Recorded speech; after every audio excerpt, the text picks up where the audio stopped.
Sa mga katik vloggers, mga subscribers, bago sa kaluma, mga supporters, mga dumaan, dumalaw at bumisita sa channel, lahat ng mga viewers, secret viewers at silent viewers, magandang araw. So balik microphone tayo. Meron lang tayong kunting isi-share tungkol sa microphone tsaka mixer meron kasing mga nakikita natin, hindi lang isa, hindi lang dalawa, marami na nagtsatsaga silang magsasaksak dito sa line input instead na dito nila dapat isasaksak sa nararapat na microphone input talaga, yung XLR input. Okay, so dito. So kasi kapag sinaksak mo yun dyan yung microphone natin, dito, tutunog din naman, malakas, tsaka maayos din naman tumunog, lalo na kung yung mixer na ginagamit natin ay magandang klase, ay maganda yung kanyang tune control, tapos meron maganda naman yung effects. So dito na sila.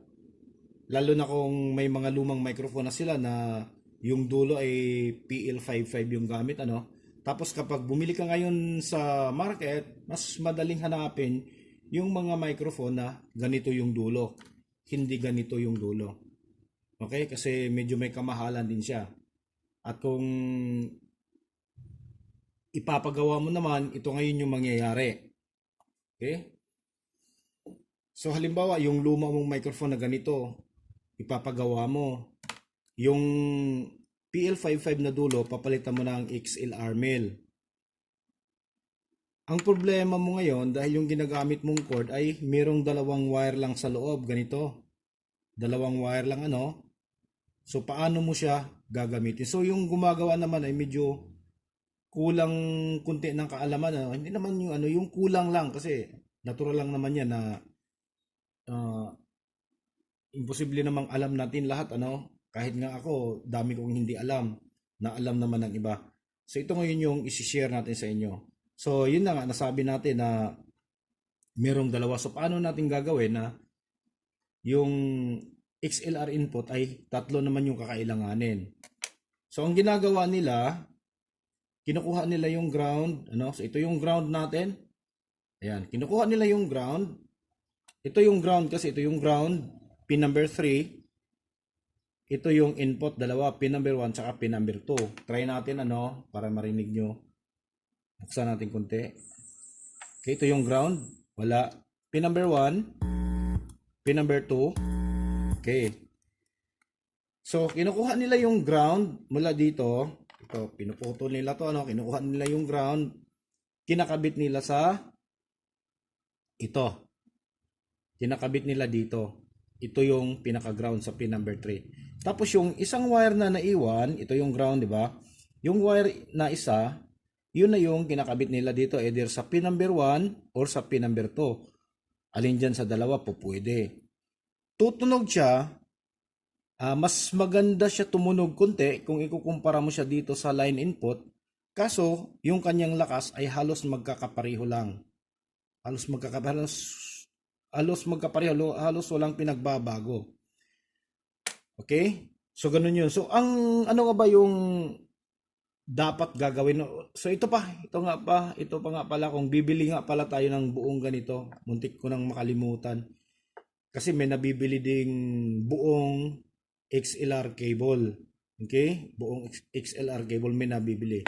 Kaso yung mga hindi magandang klaseng XLR cable, dalawa lang din yung laman sa loob ng wire. Tapos ang nakakasa doon, ganun pa rin. Yung isa sa ground, yung isa sa 2 or sa 1. Okay? So hindi mo pa rin nagagamit yung pinaka balance circuit niya. Yung inverting tsaka non-inverting input, hindi mo nagagamit. Isa lang yung nagagamit mo doon, either yung inverting or non-inverting. So yung lakas niya, hindi pa rin ganun kalakas sa pamamaraan na ginagamit mo yung dalawang input. So ito yung susubok natin Dito natin saksak sa 2 kasi mas mahigpit dito ng kunti. So ayan yung merong dalawang bind, ito yung pin number 2. Tapos yung isang bind lang, ayan yung kulay dilaw, ito yung pin number 1. Tapos ito yung ground natin, ayan siya. So isubok natin siya raise natin siya to level 5. Tapos, ayan, pakinggan nyo. Okay? Hello, mic check 1 2. Mic check 1 2. Okay? Normal naman siya pakinggan, ano?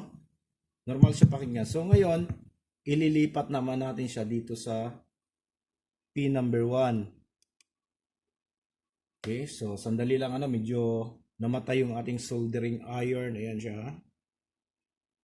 Ayan, bumaba yung kanyang temperature. So ngayon, ililipat naman natin. Ito namang tatanggalin natin. Ito yung pin number 2. Papalitan natin ng pin number 1.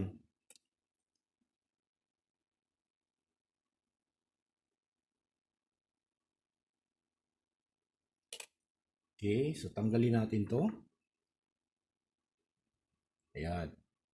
Papalit natin tong pin number 1.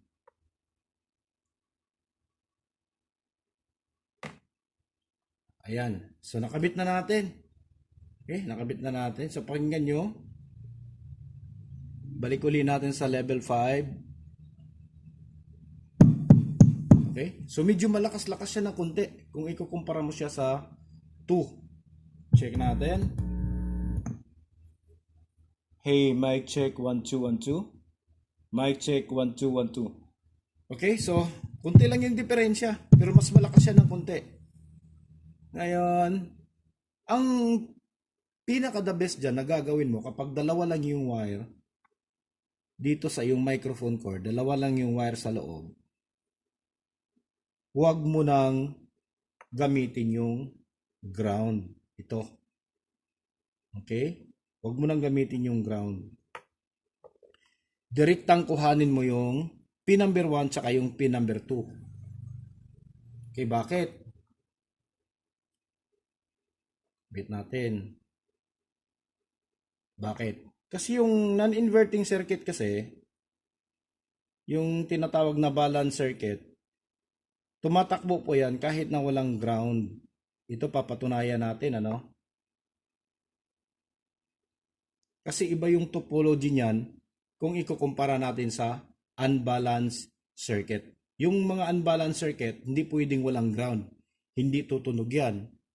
Ingay yung lalabas dyan kapag walang ground. Hindi katulad ng mga kahit na anong klaseng balanced circuit. Okay? So hindi na kailangan ng ground, tatakbo yan. Pero kung meron kang ground, mas maigi at saka mas maayos.